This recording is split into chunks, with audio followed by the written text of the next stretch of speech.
Halo, selamat sore Mas Andi. Halo, selamat sore Fuji. Apa Iya, kabar? ketemu lagi nih kita nih. Kabar baik Mas Andi. Iya, puji Nah, Tuhan. koneksinya Kabar udah oke baik belum? juga. Tadi sih agak sedikit putus-putus, tapi sekarang harusnya udah oke sih. Udah oke ya? Ya, Cuman dari Mas Andinya nih, di saya ini masih belum stabil nih untuk koneksinya. oh gitu ya. Oke. Harusnya sih oke ya. Ya, Sebentar. udah nih, udah mulai clear kok gambarnya. Oke. Oke, Mas Andi, minggu lalu, Jumat lalu nih, kita bahas terkait mindset champions. Tapi sebelum ke situ nih, saya Mhm. mau pengen dong sedikit market hari ini. Kenapa ya? Tadi pagi kayaknya sesi satu kita hijau. Tiba-tiba di sesi 2 turun nih. Ada apa nih kira-kira nih Mas Andi nih? Oke, jadi kalau nggak salah tadi di close di minus 0,25, tapi aku pribadi sih melihat memang pergerakan naik turun belakangan ini masih wajar karena masih ada di kisaran area sideways-nya ya. Kalau kita ngelihat time frame yang agak sedikit kecil gitu, 4 jam atau daily time frame, itu sebenarnya masih kelihatan bahwa pergerakannya masih ini sih masih tightening aja di area tersebut. Tapi good news-nya kalau aku lihat tightening ini harusnya kalau misalkan nggak turun lebih jauh, dia ada potensi untuk break resistance di 6.950. Jadi kita lihat aja mungkin di bulan-bulan mendekati kuartal 4 harusnya akan jadi momentum yang bagus kayak gitu. Oke, berarti sebenarnya tetap ada momen kayak kalau lagi turun gini justru di momen time to buy nggak sih Mas Andi? Menurut aku pribadi, kalau misalkan kita memang punya watchlist saham yang saat ini ada di level area demand atau di area support, menurut aku pribadi sebelum IHSG nanti breakout, itu adalah momentum yang tepat saat ini nih untuk di collect gitu ya. Apalagi kalau aku lihat even IHSG-nya sideways, tapi secara individual sahamnya itu sebenarnya banyak yang menarik kok untuk di tradingin gitu buat teman-teman sekalian juga. Jadi nanti juga ya kita menjelang nanti minggu depan trading competition harusnya banyak saham-saham yang bisa kita manfaatkan ya untuk kita bisa raih return yang setinggi-tingginya nanti ketika kompetisi gitu. Oke, berarti ngomongin return dan ngomongin kita mau bentar lagi trading competition. Boleh nggak Mas Andi share sedikit nih, yang jadi fokus Mas Andi saat ini nih, lagi ke sektor saham apa sih dengan kondisi market saat ini? Boleh nggak share sedikit Oke, ya? Oke, kalau misalkan aku pribadi, karena portofolio aku saat ini fokusnya memang untuk trading dengan time frame yang lumayan panjang gitu ya. Jadi, karena aku lihat juga IHSG-nya saat ini masih sideways, dan potensial sahamnya tuh nggak sebanyak ketika IHSG kita bullish gitu. Jadi aku ngelihat saham-saham yang saat ini ada di sektor-sektor yang punya pergerakan individual stocks-nya tuh menarik. Salah satunya aku ada di banking, di mana ini aku kasih clue aja, 4 big four banking kita itu sebenarnya dua itu all time high. Jadi kalau kita bisa ada di dua itu sih sebenarnya harusnya even sideways IHSG-nya harusnya bisa senyum-senyum lah ya gitu. Oke, kayaknya hari ini juga salah satu banking jadi top gainer juga ya hari ini ya, close market hari ini. Ya, ya aku lihat juga tadi bagus, menarik, all time high juga. Jadi ya nggak perlu cemberut ya, harusnya senang semua nih teman-teman trader. Oke, oke Mas Andi, ngomongin kita balik lagi nih terkait naik stock rally. Terus kemarin kita sempat discuss tentang mindset champions, di mana Mas Andi bikin kesimpulan kalau champions itu harus disiplin ya kan. Tapi Yes. selain disiplin nih Mas, uh, keadaan emosi atau perasaan itu berpengaruh nggak sih dalam mengambil suatu tindakan kalau kita memutuskan untuk trading itu?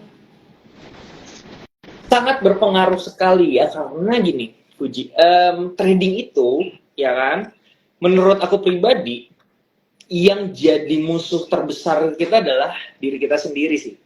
Jadi ketika kita trading bukan lawan trader lain kira-kira mereka belinya di berapa dan segala macam, gua harga belinya lebih rendah atau enggak gitu ya, tapi lebih ke bagaimana kita mengontrol, kita punya trading plan sesuai atau enggak gitu. Nah, kalau misalkan seorang pebisnis kan punya bisnis plan yang jelas, semua terproyeksi dengan baik, struktural. Kalau seorang trader juga perlu yang namanya trading plan dan trading sistemnya. Nah, biasanya yang jadi musuh terbesar seorang trader tidak bisa inline dengan trading sistemnya dia adalah faktor yang ada di dalam diri kita, which is emosi-emosi. Karena salah satu pilar yang paling berpengaruh terhadap kita punya kesuksesan trading adalah mind atau mindset kita atau psikologi trading kita. Kayak gitu sih menurut aku pribadi. Oke, berarti kalau misalnya gimana cara kita ngendalin kalau misalnya lagi cuan nih, lagi returnnya lebih bagus kan kadang kita pengennya kayak nambah mulu atau stop atau gimana? Ada tipe-tipenya sendiri nggak sih psikologi trading itu sendiri?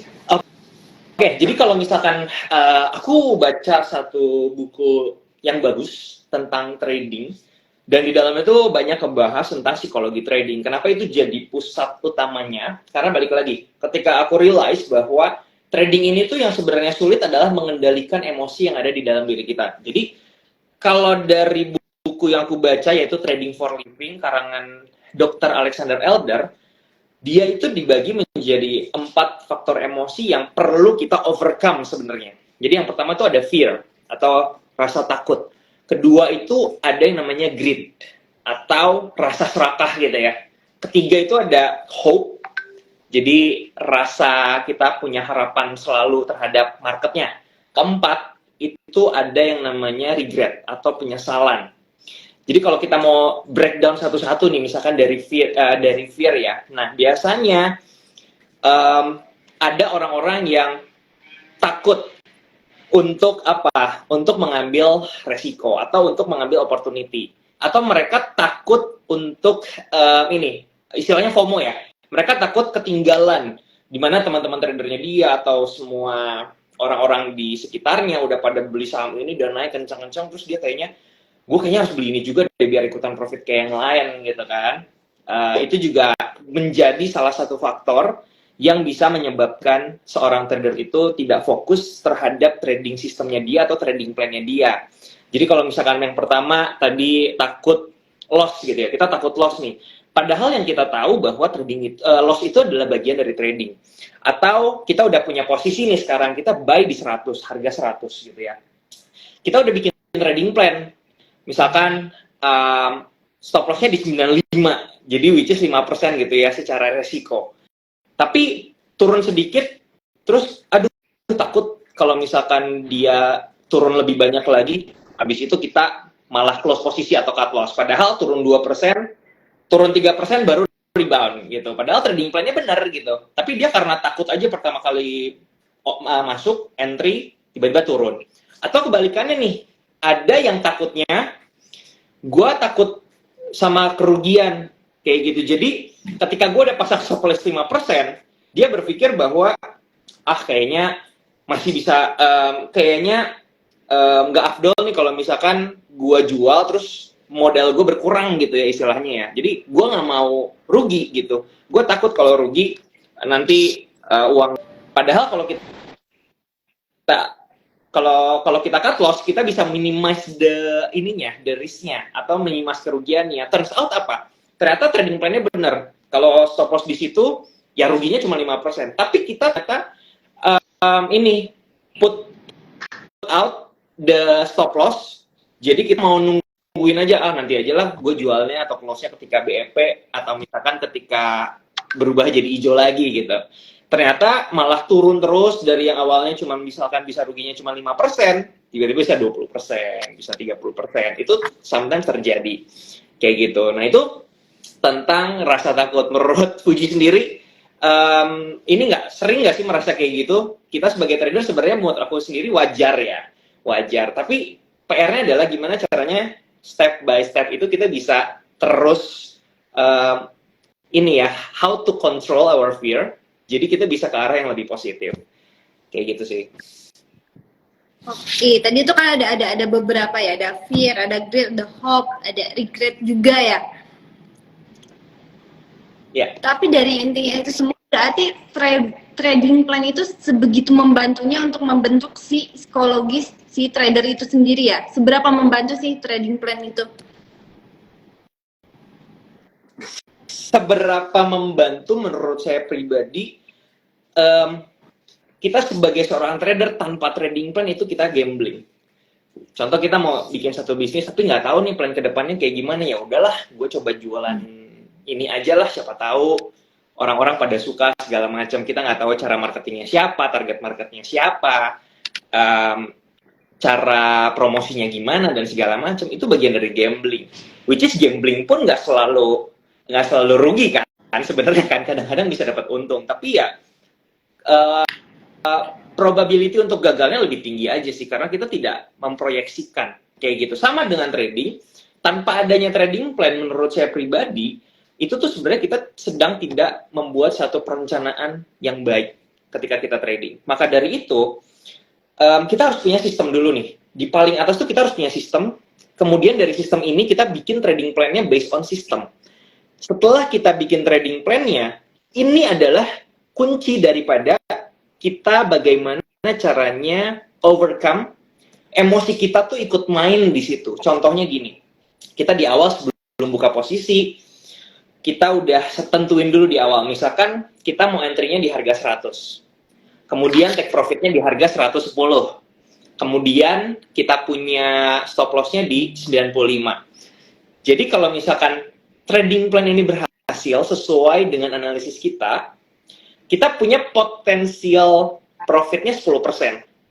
Tapi kalau misalkan dia tidak sesuai analisis, potensial loss-nya itu 5%. Nah, ini udah kita set dari awal, gitu ya. Nah, ketika marketnya bergerak, either naik atau turun, itu tuh ketika kita lihat ada satu hormon endorfin, atau, dopamin yang naik gitu ya. Oh, gue cuan nih, lagi cuan nih misalkan. Terus kadang-kadang kita takut turun lagi gitu ya. Terus kita tiba-tiba, ya udah deh, gua ambil dulu aja take profit lumayan buat jajan bakso misalkan gitu ya kadang-kadang. Terus turns out besoknya ternyata masih naik lagi sesuai dengan trading plan di awal gitu. Walaupun kita cuan, kita puas atau enggak? Padahal kita bisa dari jajan bakso nih, kalau kita lebih sabar ngikutin trading plan kita, karena kita udah punya analisis yang cukup kuat gitu ya. Besoknya kita bisa beli bisa jajan atau bisa makan ini deh, hotpot gitu misalkan di restoran. Lebih gede maksudnya secara profitnya. Oleh karena itu, yang harus kita overcome adalah keterlibatan emosi kita dalam trading yang bisa menyebabkan kitanya jadinya nggak stabil dalam mengambil sebuah keputusan trading. Jadi tadi ada faktor fear-nya, kemudian juga kadang-kadang kita greed juga. Misalkan ini udah nyampe target kita, tapi kayaknya besok masih bisa naik deh kata si itu gitu ya. Misalkan, ya udah deh take profit-nya nanti dulu aja. Padahal kita udah lihat jelas misalkan ada candlestick rejection atau di situ udah ada di area resistance gitu. Turns out ketika kita biarin pengen dapat profit yang lebih tinggi, malah jadi apa? Jadinya turun. Padahal kalau sesuai trading plan, ngikutin trading plan, harusnya kita udah ngantongin profitnya lumayan kayak gitu kurang lebih. Jadi membuat sebuah mental kita lebih stabil itu perlu banget yang namanya pertama sistem trading. Sistem trading itu framework kita menganalisis sebuah saham, kemudian diturunkan di trading plan, kita bikin setup trading plan-nya seperti apa. Dan setiap orang boleh beda-beda ya, tergantung kita punya kita punya sistemnya seperti apa dan gaya tradingnya seperti apa, baru kita bisa trading lebih dewasa lagi. Nggak lagi pakai fear, nggak lagi pakai greed, nggak lagi kita mengharapkan atau hope, dan at the end kita nggak akan menyesal apapun gitu. Dan kalau misalkan kena stop loss pun kita udah tahu, oh iya memang analisis itu nggak ada yang bisa 100% tepat, nggak ada pernah metode yang bisa selalu benar kayak gitu. At the end of the day, apa yang belum terjadi di market itu semua masih abu-abu gitu ya. Tapi kita melakukan analisis itu untuk memperbesar potensi kita untuk bisa mendapatkan profit kayak gitu sih.